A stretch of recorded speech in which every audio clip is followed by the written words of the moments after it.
they have somebody that can really. I think they've got to have some stars there, that's for sure, that can actually do that. And is it going to be a pay-per-view? Is it just going to be a network special? How much they're going to be charging? I mean, there's a lot of things to take into account. Obviously, when they do go there, they do have success, but it's not the sort of success that they do in, say, Europe or the UK, or obviously, especially Canada. But it's just interesting that they've chose that venue and to go that big. I mean, you'd think, okay, let's just do 20,000-30,000 to start with and then build it, but they seem to be going all in here, Matt. Yeah, I don't know. It kind of almost feels like that they want to make that reach to Japan. Yeah. They're just not there yet, so they're stopping along on a safe haven along the way. Yeah. Like I said, it's a bit safer for them. The language barrier is a bit different. But I'm sure by the time they get to Australia, things will be in motion. I bet Kimura will be champion, probably Asuka will be in a decent position. So there'll be quite an attraction to maybe any Japanese fans that want to make a short trip across. Yeah, good point, actually, good point. Maybe they'll bring back Nathan Jones. Well, the other surprising thing is they fired one of their Australian. That's a good point. They better find. Maybe by then Peyton Royce will be up. Yeah, they better find somebody. Can imagine Vince. Who's that Crocodile guy? Crocodile Dundee. Get him.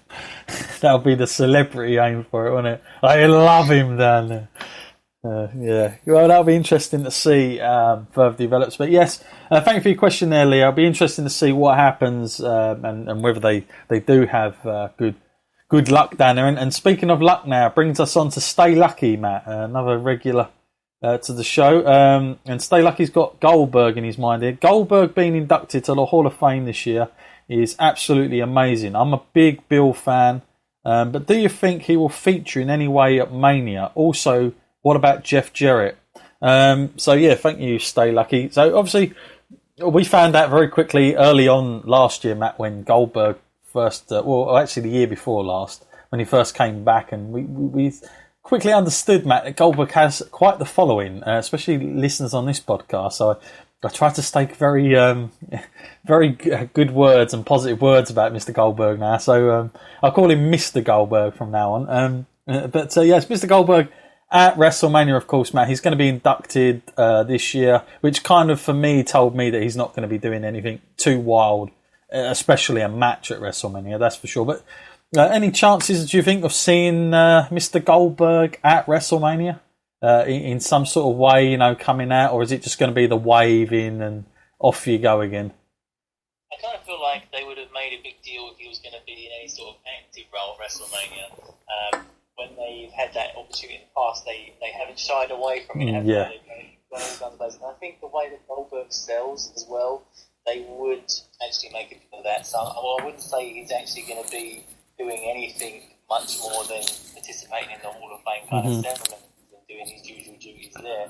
But, the possibility is still there. I mean, it'd be great to see him come back as some sort of capacity in the future because, he did have a positive impact on the company. I mean, I know it wasn't what I was saying last time, but that was just because the heavyweight title was involved. That's ridiculous. I don't discredit his impact in the way that he shaped the business because he's 100% a definite Hall of Fame and he's deserving of going in there right now. Yeah, absolutely. Jeff Jarrett, Matt, any chances of... it's quite... I'm going to say that we've got some news as well that come out tonight that got another inductee going in, which is, of course, somebody we're going to be looking at, especially from WrestleMania 3. Of course, Hillbilly Jim's going in, Matt. I already thought he was in, to be honest with you. But that just goes to show how much I know.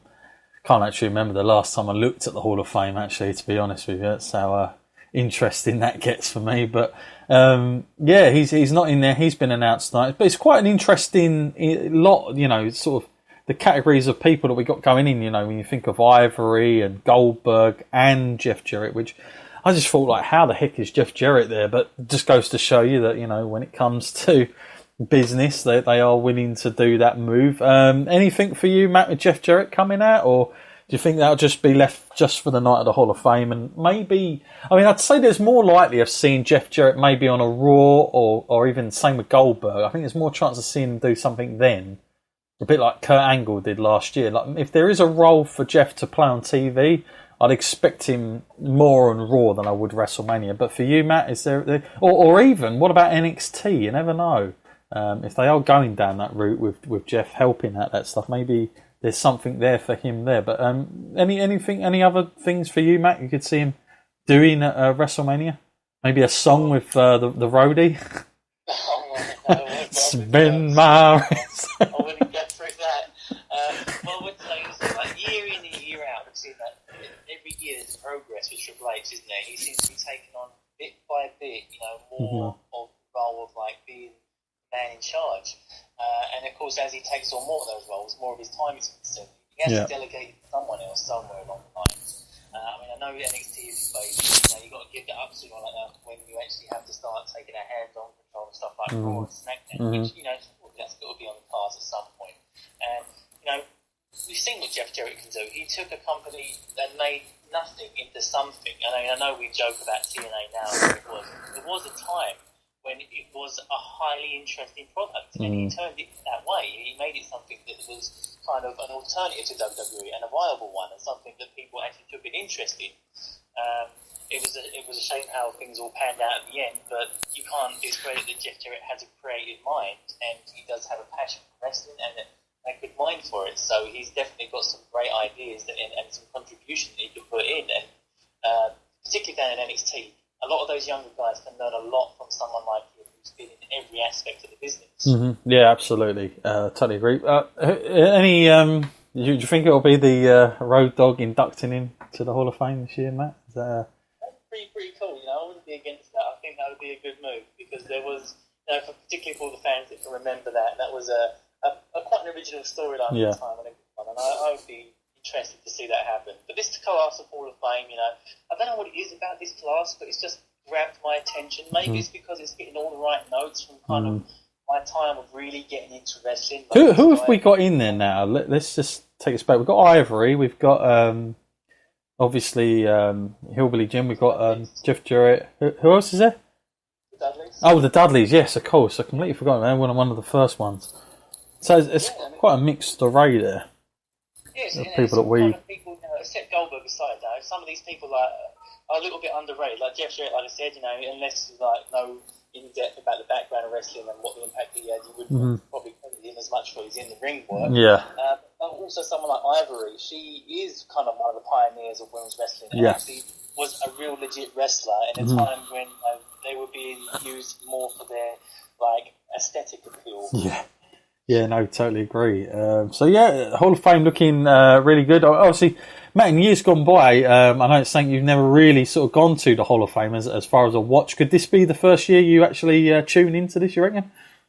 Yeah, I think I will, actually. I'm highly interested in this one. I would love to know their insights and some of their anecdotes from their past. Yeah, I'm interested to see. I think most people are with Jeff Jarrett because he hasn't been in the company for so long. Not since, 99? I want to go out and say something around that time when he went to WCW. So that's a long old time that he's been out of... The way he left as well. Yeah, of course. When you held him up for some money. Yeah.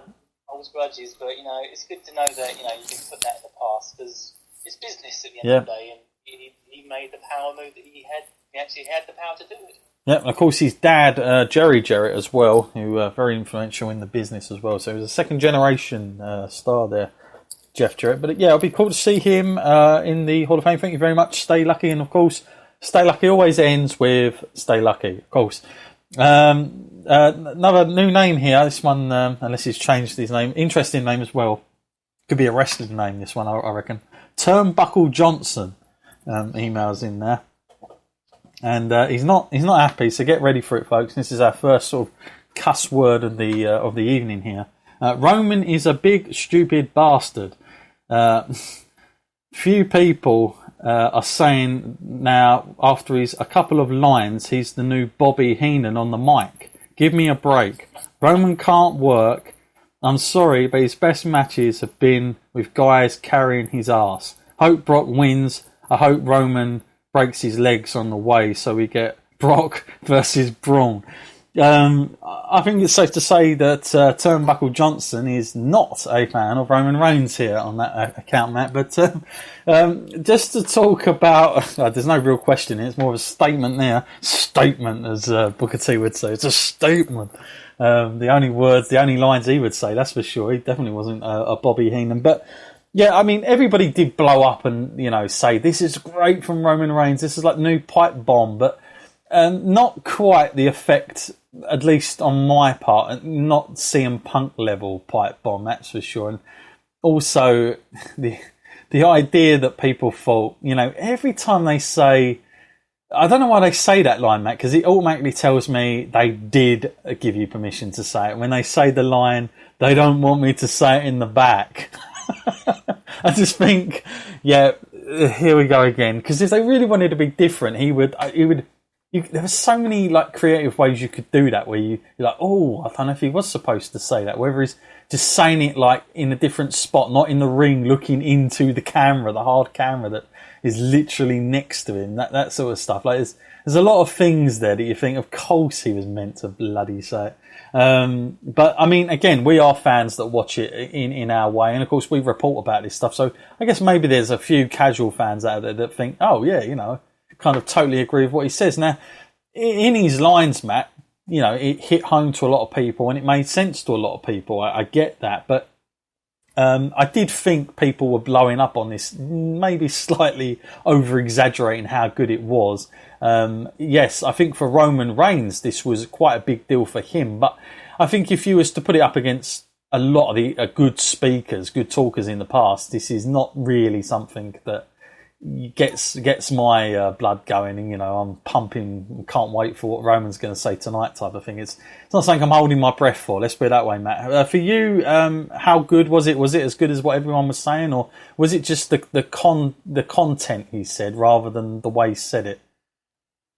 For me, it wasn't really what he said, it was the way that it was delivered. Right. He had the look about him, he had the look that he was, that's the best kind of Roman. When you look at him, he's angry, you wouldn't want to be on the bad side of a guy that looks like him and is built like him. Yeah, that's legit. I'll give him that. But it's so obvious to tell when he is scripted. I mean, the stuff he said there wasn't all that different from what he said about John Cena. Yeah. They had their feud, and he had to put in the bitch line at the end. That's his impact line. If he said the word bitch, whoa. Whoa. Been using that line a lot lately, haven't they? Yeah, you can't keep doing that. That's going to wear things. I'm not going to say the guy is amazing on the mic. I mean, I think it was one of his better promos. There wasn't a lot to choose from when it comes to that.